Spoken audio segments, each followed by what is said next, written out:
Grace Kelly was the queen Hitchcock could not touch. Tippi Hedren was the slave he owned completely. To fill Grace's void, he created Tippi, then threw her into a cage with live birds for 5 bloody days. One was worshipped, the other was destroyed. This was the brutal price of saying no to the king of Hollywood. When Grace Kelly, born in 1929 into the wealthy Kelly brickwork empire of Philadelphia, left Hollywood in 1956 to marry Prince Rainier III, Hitchcock viewed it as a personal abandonment. The most powerful director in the industry found himself unable to stop his perfect creation from leaving. For 5 years, he wandered the cinematic landscape like a widower, treating replacements like Vera Miles and Kim Novak with open disdain when they failed to replicate Kelly's patrician elegance. By 1961, Hitchcock was starving for a new piece of clay he could mold from scratch. The search ended on Friday the 13th of October, 1961. While watching the Today Show, Hitchcock spotted a commercial for Sago, a diet meal replacement drink. A blonde woman walked down a street, turned, and smiled as a wolf whistle sound effect played. She was Natalie Tippi Hedren. Born in 1930 to a humble general store owner in New Ulm, Minnesota, the 31-year-old divorced single mother was struggling to pay rent in Sherman Oaks. She possessed no theater training and no ambition for stardom. She was simply a working model grinding through catalog shoots to support her young daughter, Melanie. Hitchcock froze. In that fleeting clip, he saw the bone structure, the cool blonde hair, and a patrician reserve mimicking the upper-class breeding of Grace Kelly. She was an unknown blank slate, perfectly suited for his needs compared to the Oscar-winning Kelly. He called an agent at MCA with instructions that were terrifyingly brief. Find the girl. He required no acting history. He simply wanted the image he saw on the screen. For Tippi, the call offered a lifeline. The contract meant $500 a week in safety for her daughter. She signed the 7-year exclusive deal, trusting the fatherly demeanor of the famous director. However, hidden within the standard terms was a deed of ownership, giving Hitchcock total control over her professional life. The grooming process began immediately. Hitchcock aimed to resurrect Grace Kelly using Tippi's body. Before a single frame of film was shot, he took over her existence. Ignoring acting classes, he sent her directly to wardrobe. Legendary costume designer Edith Head was instructed to recreate the Hitchcock blonde look, spending tens of thousands of dollars on pearl necklaces, mink coats, and tailored suits for Tippi's personal use. Hitchcock dictated her clothing for grocery runs, how her hair should be brushed, and even controlled her diet to maintain a specific, slender silhouette. His obsession with molding her extended to the very architecture of her face. Hitchcock felt that Tippi's jawline was slightly too broad compared to the delicate sharpness of Grace Kelly. He didn't suggest surgery. Instead, he commanded the makeup department to shade her jaw with darker tones every single morning, creating an optical illusion of fragility. He would stand over the makeup chair, watching the brush strokes, correcting the angle by millimeters. To him, Tippi Hedren was not a human being with her own features. She was a canvas that had been painted wrong, and he was the only artist authorized to fix it. This was a total reconstruction of identity. On the studio lot, he ordered his staff to refer to her only as the girl, a subtle act of dehumanization. He isolated her from other actors, creating a vacuum where he was the only source of approval. Tippi, flattered by the attention of a genius, failed to see the cage being built. She only saw the gold plating on the bars. Hitchcock then cast this untrained model in the lead role of The Birds, one of the most technically complex films ever attempted. She would play Melanie Daniels, a wealthy socialite stripped of her composure, a role mirroring exactly what Hitchcock intended to do to Tippi herself. The cameras finally rolled on The Birds in March of 1962, marking the beginning of a production that would become infamous not for its special effects, but for the psychological experiment conducting them. The location chosen for the exterior shots was Bodega Bay, a desolate, windswept fishing village north of San Francisco. It was a place of stark, haunting beauty, gray skies, churning dark water, and a pervasive fog that seemed to swallow sound. It was the perfect atmospheric container for the film, but for Tippi Hedren, it became an open-air prison. For the first few weeks, the atmosphere on set was deceptively professional. Tippi, despite her lack of experience, was a disciplined worker. She arrived on set punctually, her lines memorized to perfection, her posture rigid with the anxiety of a novice trying to please a master. She was acutely aware that she was the only amateur among seasoned professionals. Rod Taylor, Jessica Tandy, and Suzanne Plachette were actors with theater pedigrees and extensive filmographies. Tippi was the model, the discovery, the outsider. She relied entirely on Hitchcock to guide her through the technical labyrinth of filmmaking, hitting marks, catching the light, modulating her voice for the boom microphone. At first, Hitchcock played the role of the benevolent teacher to perfection. He was patient. He would take her aside, speaking in his slow, deliberate baritone, explaining the psychology of a scene. "Melanie is cool," he would say. "She is looking for excitement because she is bored, but she is also vulnerable."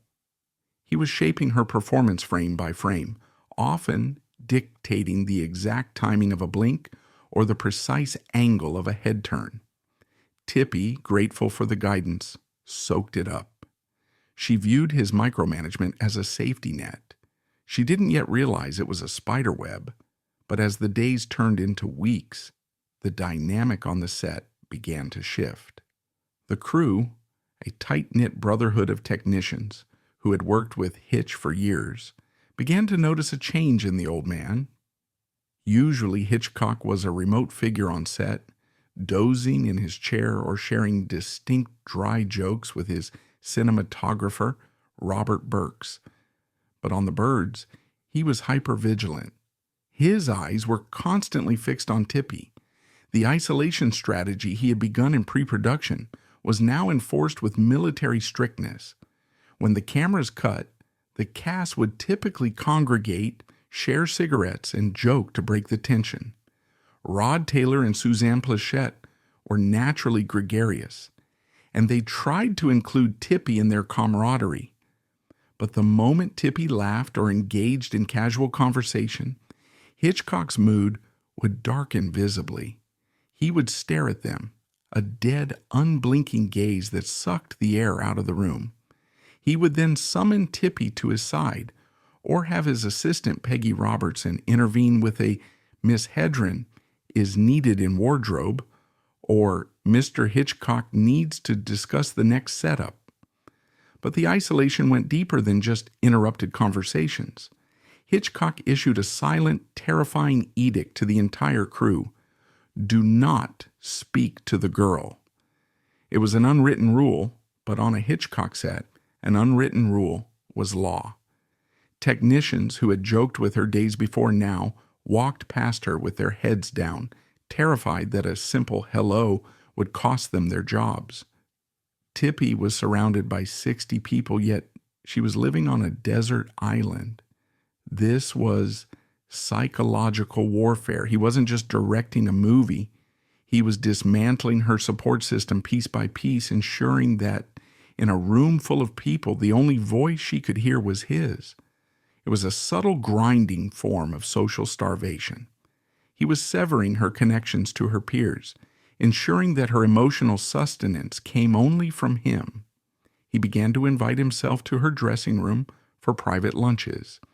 He would have gourmet food and expensive wine flown in from San Francisco, insisting they dine together. During these lunches, the conversation would veer from the script to the personal. He would ask about her failed marriage, her childhood, her fears. He was mining her life for emotional triggers he could use later. And then came the jokes. Hitchcock had a legendary, if dark, sense of humor. But with Tippi, the humor curdled into harassment. He would lean in close before a take, invading her personal space, and whisper limericks into her ear.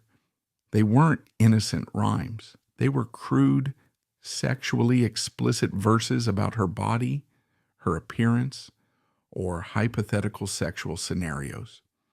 He would deliver them in his monotone, deadpan voice, watching her reaction closely. If she blushed or looked uncomfortable, he seemed satisfied. If she tried to laugh it off, he would push further. It was a power play designed to keep her off balance, to remind her that even in a public space surrounded by 50 crew members, he could violate her boundaries with impunity. The physical demands of the role were also escalating. The script of The Birds is essentially a series of assaults, and Hitchcock was determined to capture the terror with absolute realism. One of the first major sequences shot was the attack on the phone booth. In the film, Melanie Daniels takes refuge in a glass booth as seagulls dive bomb the town. The scene required Tippi to be trapped in a small enclosed space while mechanical birds smashed against the glass. But mechanical, in 1962, was a primitive term. The birds were heavy, clumsy props hurtling on wires.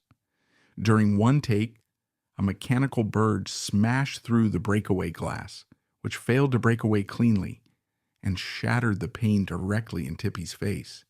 Shards of glass flew into her cheek, narrowly missing her eye. It was a terrifying accident. Tippi, shaken and bleeding, looked to her director for reassurance. Hitchcock didn't cut the scene immediately. He watched. He waited to see the genuine panic rise in her eyes before calling cut. When she was pulled from the booth, picking glass from her hair, there was no apology. There was only the clinical assessment of the footage. "It looked good," he reportedly said. "Very authentic." This was the first crack in the facade.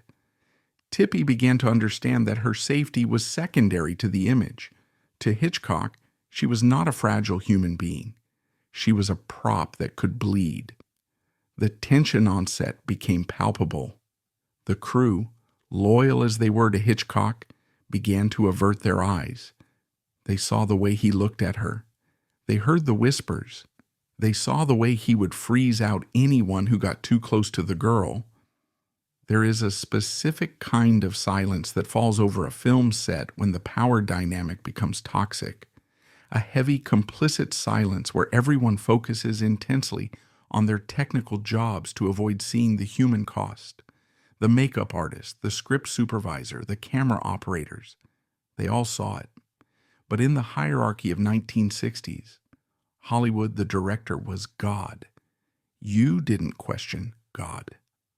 As the production moved back to the studio lot for the interior scenes, Hitchcock's obsession deepened. He began to stalk her. He would have his driver cruise past her home on weekends. He criticized her choice of friends. He became irrationally jealous of her bond with her daughter, Melanie. He wanted to be the center of her universe. One particularly chilling incident occurred during a rehearsal for a scene involving the love interest, Mitch Brenner. Hitchcock was directing Tippi on how to look at Rod Taylor.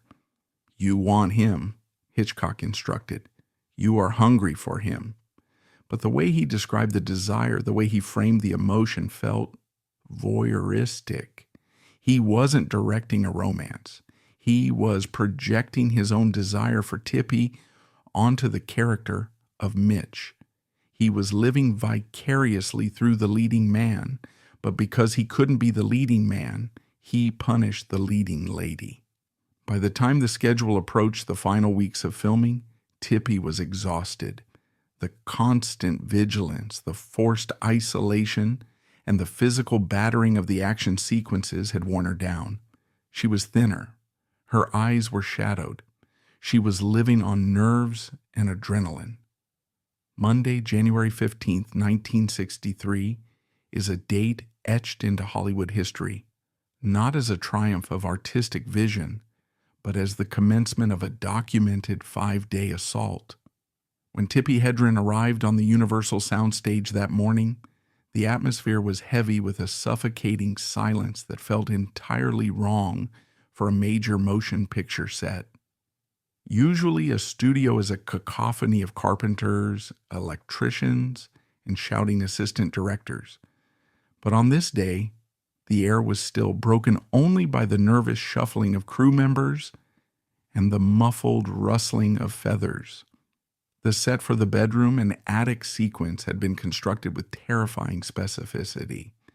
It was a fully enclosed box with walls, ceiling, and floor sealed tight. There were no open sides for cameras to easily dolly in and out. Instead, the lenses poked through small camouflaged ports. It was a structure designed not to keep the world out, but to keep the birds and the actress locked in. Tippi walked onto the set in her iconic green suit, a costume tailored to perfection by Edith Head, looking every inch the cool, detached Hitchcock blonde, though beneath the makeup she was trembling with a premonition of disaster. She spotted the assistant director, Jim Brown, a man she had come to trust, but he couldn't meet her eyes, staring instead at his clipboard while shifting his weight uncomfortably. When she finally asked where the mechanical birds were, Brown delivered the lie that sealed her fate, claiming the gears were broken and the mechanicals couldn't be used, meaning they would have to resort to real birds. The deception was absolute. The broken mechanical story was a fabrication designed to lure her onto the enclosed set. Hitchcock knew that if he had told her the truth weeks ago, that he planned to have live animals thrown at her face for 5 consecutive days, she might have walked away. But now, the cameras were loaded, the budget was spent, and she was trapped. As soon as Hitchcock uttered the word action, the illusion of cinema shattered into the reality of chaos. Prop men standing on catwalks above the set and behind the camera ports began to hurl live birds directly at Tippi. These were not trained doves, but wild, panicked ravens, seagulls, and pigeons, desperate to escape the lights and the enclosure. A raven, heavy and terrified, slammed into Tippi's shoulder, its claws tangling in the wool of her suit as she screamed, a scream that required no acting. When Hitchcock finally yelled "cut," he offered no comfort or inquiry into her safety, instead turning to his cinematographer, Robert Burks, to complain that the lighting was too flat and needed more shadows on the wall when the bird struck. The process for the rest of Monday became a grinding, industrial nightmare where birds were thrown. Tippi screamed and flailed, and the scene was reset with a cold lack of empathy. Hitchcock was seeking something specific, rejecting the sanitized, theatrical terror typical of the era in favor of ugly, disjointed panic. He wanted to see the cool blonde persona stripped away to reveal raw, animalistic fear, and by the end of the day, Tippi was physically exhausted, bruised, and emotionally battered by the very crew members she had once considered friends, who were now forced to become her tormentors under the director's orders. If Monday was an ordeal, Tuesday was an escalation into torture. Hitchcock felt the birds had been too scattered in the previous takes, so he ordered the animal trainers to use a technique that bordered on sadism, tying fine monofilament fishing line to the legs of the ravens and gulls, with the other end tethered to Tippi's costume. her buttons, her belt, and even the pins in her hair. When the cameras rolled and the birds were tossed into the air, they tried to fly away but were jerked back by the tethers, causing them to panic and attack the object they were attached to. Tippi was trapped in a vortex of feathers, beaks, and claws, unable to run or hide, forced to stay in the center of the room while dozens of frantic creatures thrashed against her skin.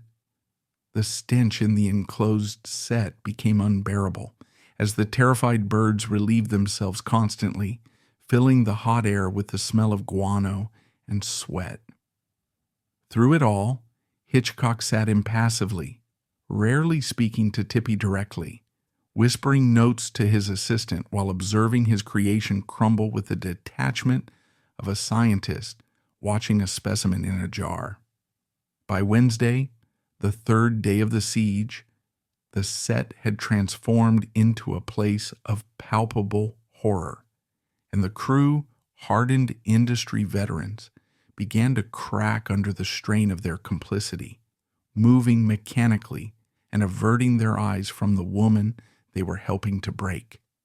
The abnormality of the situation was thrown into sharp relief when Cary Grant, the legendary leading man and close friend of Hitchcock, visited the set expecting the usual wit and sophistication, only to stop dead in his tracks upon seeing Tippi Hedren disheveled, bleeding, and slumped in a chair between takes while handlers chased birds with nets.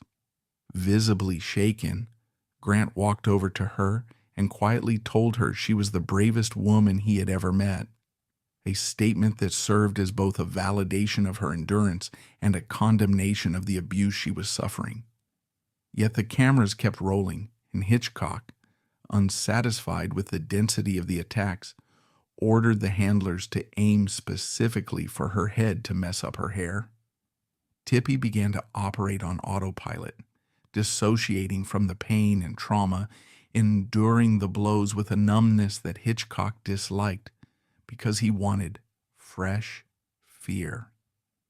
Late that afternoon, a large raven tied to her shoulder pecked dangerously close to her eye, slicing her cheek and causing blood to run down her face. Yet even then, Hitchcock's primary concern was losing the light, ordering a quick patch-up so they could go again. As Wednesday evening ended and Tippi was helped out of the cage, barely able to walk due to exhaustion and dehydration, she realized that the worst was likely still to come, for the director's appetite for her terror had not yet been sated.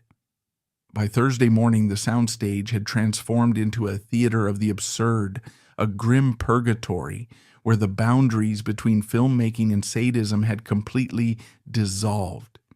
Tippi Hedren was no longer acting, she was merely enduring. When she walked onto the set at 6 a.m., the air was thick with a nauseating cocktail of smells. The acrid, ammonia-heavy stench of bird droppings that had accumulated over 3 days, the stale sweat of the crew, and the burning ozone of the hot studio lights. The glamorous green suit, designed by Edith Head to project cool sophistication, was now tattered and stained, a visual metaphor for the degradation of the woman wearing it. Tippi's physical state was alarming. Her eyes were swollen, her skin was pale and drawn, and she moved with the stiff, brittle caution of someone expecting a blow. The crew, those 60 men who had watched the slow dismantling of a human being, worked in a hush, avoiding sudden movements, their eyes fixed on the floor or their equipment. They were complicit, bound by the hierarchy of the studio system and the terrifying authority of the director, but the shame in the room was palpable.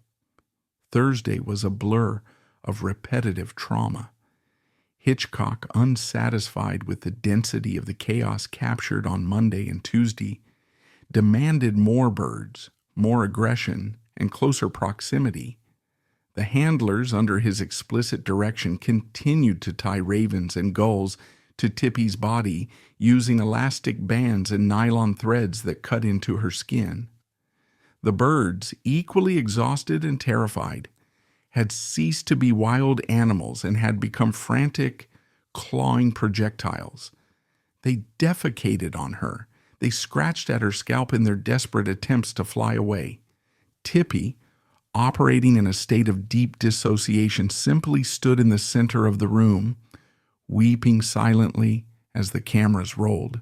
She later recalled that she had mentally left the room, floating somewhere above the rafters, watching the small blonde woman in the green suit being tortured below. This dissociation was a survival mechanism, a way to separate her psyche from the physical reality of the assault. But to Hitchcock, it looked like performance. He sat in his chair, his face unreadable, occasionally leaning over to his script supervisor to note a take, seemingly oblivious to the fact that his leading lady was disintegrating before his eyes. The exhaustion was total. Between takes, Tippi didn't go to her dressing room. She couldn't. She would collapse into a canvas chair right there on the dirty stage floor, her head in her hands, while the wranglers chased the birds with nets. The makeup artist would rush in, not to make her look beautiful, but to clean the blood and guano from her face and apply fresh layers of foundation over the scratches. It was a macabre ritual. Hurt, clean, reset, hurt again. Hitchcock offered no words of encouragement, no bravo, no acknowledgement of her suffering. In his mind, she was simply a prop that needed to function. He had paid for the birds, he had paid for the film, and he had paid for her. He intended to extract every cent of value from his investment regardless of the human cost. Then came Friday, the fifth day, the breaking point. The call sheet for Friday, January 19th, 1963, demanded the final, most specific shots of the sequence. Hitchcock wanted a close-up of Melanie Daniels lying on the floor, beaten and semi-conscious, with birds still pecking at her. By this point, Tippi was so physically depleted that she didn't need to act the part of a victim. She was one. She lay on the floor of the enclosed set, the hard wood digging into her bruised body. The handlers brought in the birds again. But for this specific shot, Hitchcock wanted a level of intimacy that was dangerous. He wanted a bird to be tied to her shoulder, pecking near her face. The bird chosen was a large raven, heavy and agitated. The handler secured its feet to Tippi's shoulder with a short tether. The bird, sensing its confinement, panicked. It thrashed wildly, its wings beating against Tippi's ear, its claws digging into the fabric of the suit and the skin beneath. Tippi lay still, eyes closed, tears leaking out, waiting for the command to cut. But the command didn't come. Hitchcock watched. The camera whirred. Suddenly, the raven lunged. Its beak struck Tippi just below her eye, slicing the sensitive skin of her lower eyelid. It was a matter of millimeters, a fraction of an inch higher, and she would have been blinded. The pain was sharp and immediate, but it was the psychological snap that was deafening. Tippi Hedren, the polite model from Minnesota, the woman who had endured a week of hell without a word of complaint, finally broke. She didn't scream in character. She screamed as Tippi. She threw the bird off her, scrambled to her feet, and began to sob uncontrollably. It wasn't the weeping of an actress. It was the guttural, hysterical crying of a person whose mind has shattered under pressure. "I can't do it anymore," she screamed, her voice cracking, echoing off the walls of the soundstage. "I can't do it. Get them off me." She collapsed onto the floor, curling into a fetal position, her body shaking so violently that her teeth chattered. The set froze. The crew stared, horrified. The silence that followed was heavy and absolute. Even Hitchcock, the master of control, seemed momentarily stunned by the raw reality of her collapse. He sat motionless in his chair, watching the woman he had created unravel completely. Finally, someone moved. It wasn't Hitchcock. It was her assistant or a crew member who rushed to her side, covering her with a coat. They helped her up, her legs giving way beneath her, and practically carried her off the set. She was hysterical, unable to stop crying, unable to speak coherently. The production manager, realizing the gravity of the situation, made the call that Hitchcock wouldn't. He called a doctor. Dr. Edward Rudolph was the physician who arrived at the studio. He found Tippi in her dressing room, still shaking, still wearing the tattered green suit, surrounded by anxious makeup artists. He examined her and was appalled. This wasn't just exhaustion, it was severe physical and emotional trauma. Her blood pressure was dangerously high. She was dehydrated, covered in lacerations, and showing signs of a complete nervous breakdown. Dr. Rudolph walked out of the dressing room and confronted Hitchcock. The interaction was brief but pivotal. Hitchcock, ever the pragmatist, asked when she could return to work. He had a schedule. Every hour of delay cost thousands of dollars. "She can't work," Dr. Rudolph stated flatly. "She needs rest." "We have to shoot," Hitchcock insisted, his voice cold. "What about this afternoon?" "Mr. Hitchcock," the doctor replied, his tone brooking no argument, "are you trying to kill her?" The doctor ordered absolute bed rest for a full week. He wrote a medical note that acted as a shield, legally preventing the studio from forcing her back onto the set. Hitchcock was furious. He didn't see a suffering woman, he saw a disobedient employee and a weak tool. He complained to his assistants that Tippi was soft, that she lacked the stamina of the old stars. But he had no choice. The production of The Birds was shut down. For the next week, Tippi Hedren lay in a dark room in her home, sleeping for 18 hours a day, trying to piece her psyche back together. She was heavily sedated. The birds haunted her dreams, the sound of wings, the feeling of claws. It didn't leave her just because she was off the lot. She had survived the attic, but something fundamental had changed. The trust was gone. The mentor she had worshipped was dead, replaced by a monster who viewed her pain as a necessary ingredient for his art. Back at the studio, Hitchcock fumed. He was forced to use a body double for the remaining pickup shots of Melanie Daniels. He filmed scenes where the character was unconscious or seen from behind, using a wig and the green suit on another woman. It was a final indignity. Tippi was so interchangeable to him that when the real one broke, he simply plugged in a fake one to keep the machine running. When Tippi finally returned to work a week later, she was different. The naivety that had defined her early days on set had vanished, replaced by a cold, hard wariness. She finished the film, she did her job, but the warmth was gone. The fairy tale of the unknown model and the great director had turned into a grim tragedy. Hitchcock sensed her withdrawal, and it infuriated him. He had broken her, yes, but he hadn't possessed her. In fact, by pushing her too far, he had lost her. The Birds wrapped production, but the war was far from over. Hitchcock had won the battle of the attic, but he had ignited a deep, simmering resentment in his star. He still owned her contract. He still controlled her future. And as the production of his next film, Marnie, began to loom on the horizon, Hitchcock decided that if he couldn't break her with physical fear, he would break her with something else: shame. The birds were gone, but the trap was just being reset. The master of suspense was about to pivot from physical torture to psychological and sexual siege. This marks the end of the birdcage era and the beginning of the Marnie era, a descent into a darker, more intimate kind of hell.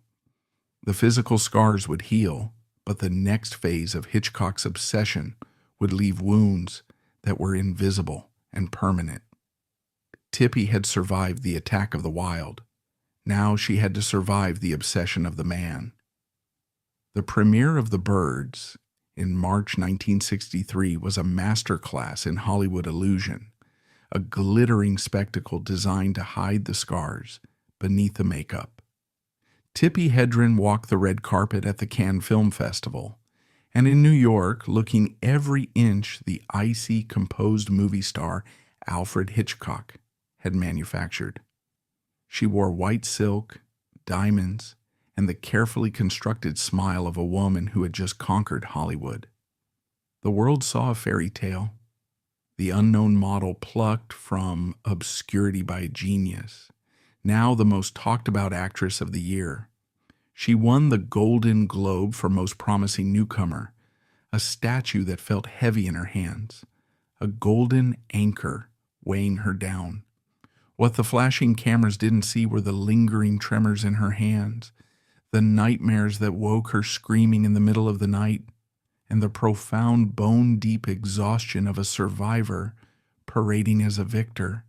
She was celebrated as the new Grace Kelly, but unlike Grace, who had escaped to a palace in Monaco, Tippi was returning to a prison in Universal City. The success of The Birds was a double-edged sword. It validated Hitchcock's genius, proving to the studio executives that he could take a nobody and turn her into a box office sensation. This success only tightened his grip. To the world, Tippi was a star. To Hitchcock, she was a validated experiment, a piece of property that had appreciated in value. He had broken her in the attic, yes, but she had put herself back together, and that resilience fascinated him even more. He wasn't done with her. In fact, he was just getting started. The physical torture of The Birds was over, but it was about to be replaced by a psychological siege that would prove even more damaging. He had tested her physical limits. Now, he wanted to colonize her mind. Despite the trauma of The Birds, Tippi did not quit. In 1963, breaking a 7-year exclusive contract with a man as powerful as Alfred Hitchcock was professional suicide. She had a young daughter to support, no other job prospects, and a legal agreement that bound her to him for another 5 years. Moreover, there was a part of her that still craved his approval, that confusing mix of gratitude and fear that defines abusive relationships. When Hitchcock presented her with the script for his next film, Marnie, she saw it as an olive branch. It was a serious, dramatic role, a complex psychological portrait of a kleptomaniac, frigid woman who is terrified of intimacy. It was the kind of role that won Oscars. Tippi, naive to the subtext, accepted. She didn't realize that Marnie wasn't just a movie, it was a projection. Hitchcock was casting her as a woman who needed to be cured of her sexual repression by a dominant man. It was a role that mirrored exactly what he wanted to do to Tippi herself. The pre-production of Marnie marked a shift in Hitchcock's behavior. On The Birds, he had been the demanding teacher. On Marnie, he became the obsessive lover. The boundaries of their professional relationship dissolved completely. He began to monopolize her time with a suffocating intensity. He demanded she join him for private lunches in his bungalow every single day. These weren't working lunches to discuss the script. They were intimate, claustrophobic sessions where he would drink straight gin and stare at her, dissecting her personal life. He wanted to know everything: her past lovers, her failed marriage, her insecurities. He was mining her life for data, looking for buttons he could push. He ordered champagne, expensive food, and grew sullen if she didn't partake. The mentorship had curdled into a stalker-like fixation. He began to exhibit signs of extreme jealousy that had no place on a film set. He isolated her even further than before. On The Birds, he had warned cast members away. On Marnie, he practically built a moat around her. He vetted her visitors. He questioned her whereabouts on weekends. If she mentioned going out with friends, he would become petulant and cold. He even went so far as to have her handwriting analyzed by a graphologist, desperate to understand the inner workings of her mind, to find the key that would unlock her affection. The analysis reportedly told him what he wanted to hear, that she was sexually repressed, waiting for the right man to unleash her passion. Hitchcock, in his delusion, decided he was that man.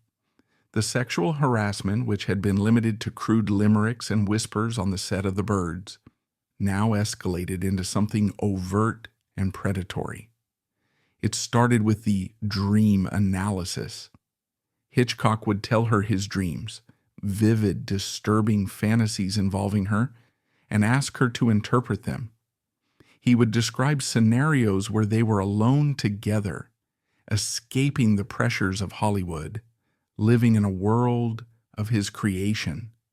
It was a form of grooming, trying to pull her into his fantasy world. When Tippi tried to steer the conversation back to the script, he would become angry, accusing her of being cold, of being a glacier that he needed to melt. The atmosphere on the Marnie set was toxic. The crew, many of whom had returned from The Birds, walked on eggshells.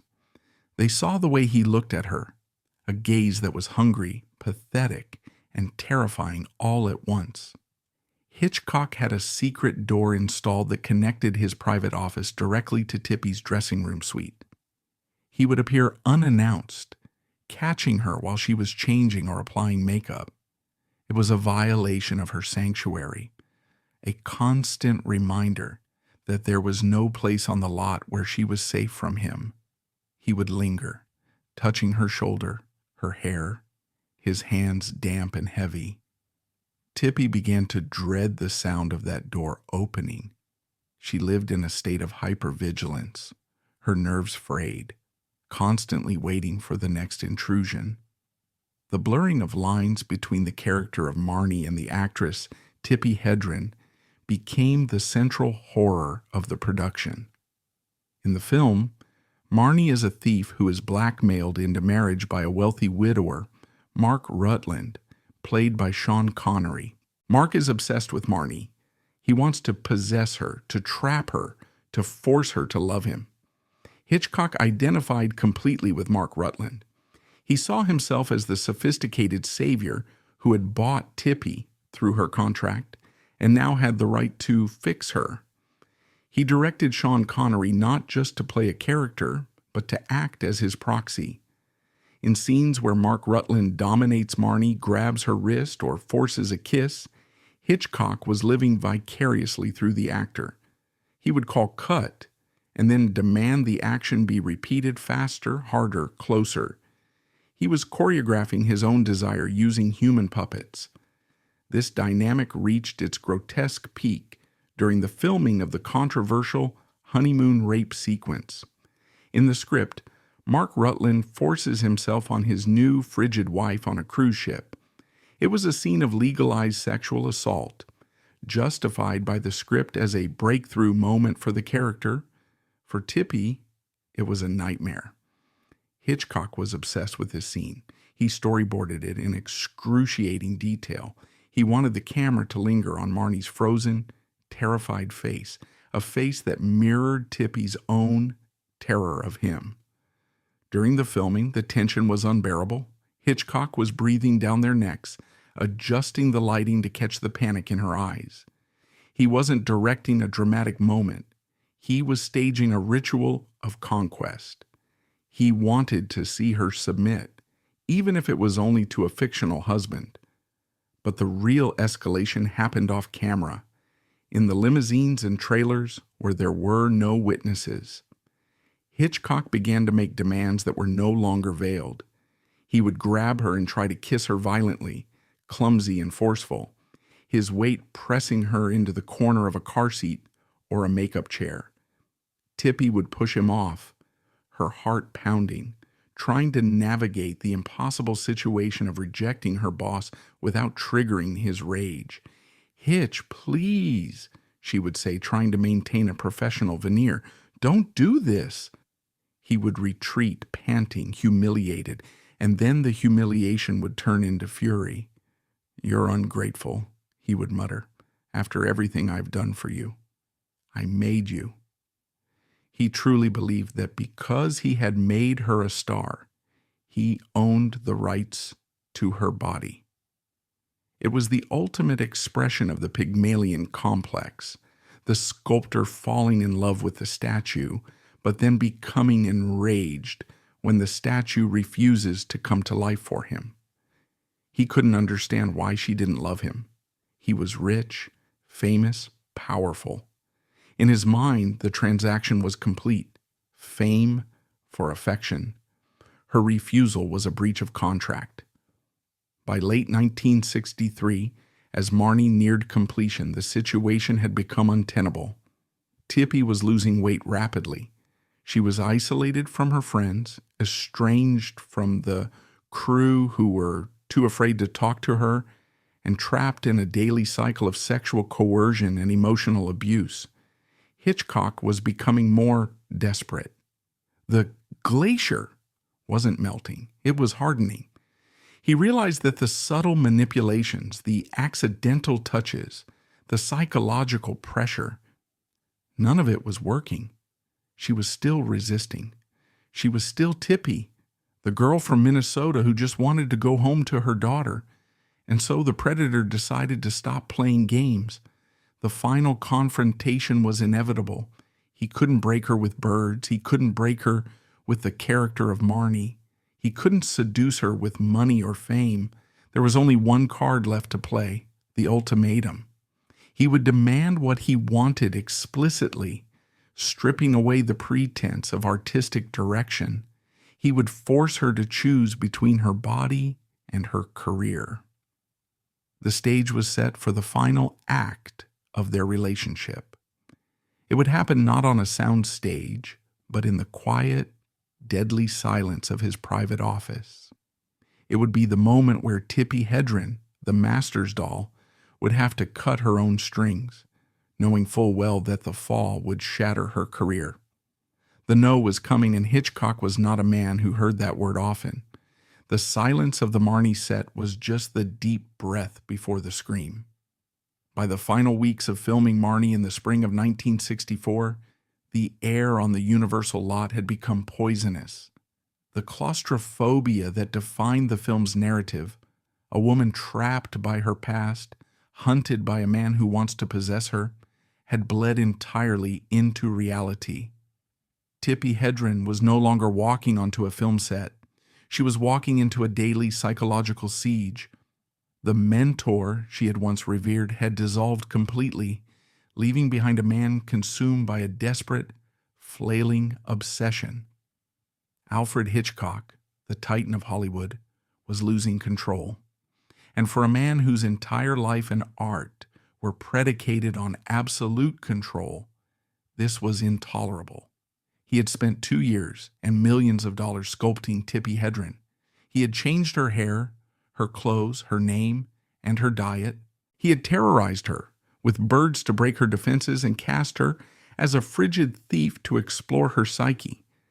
Yet the one thing he craved, her total submission, body and soul, remained just out of reach.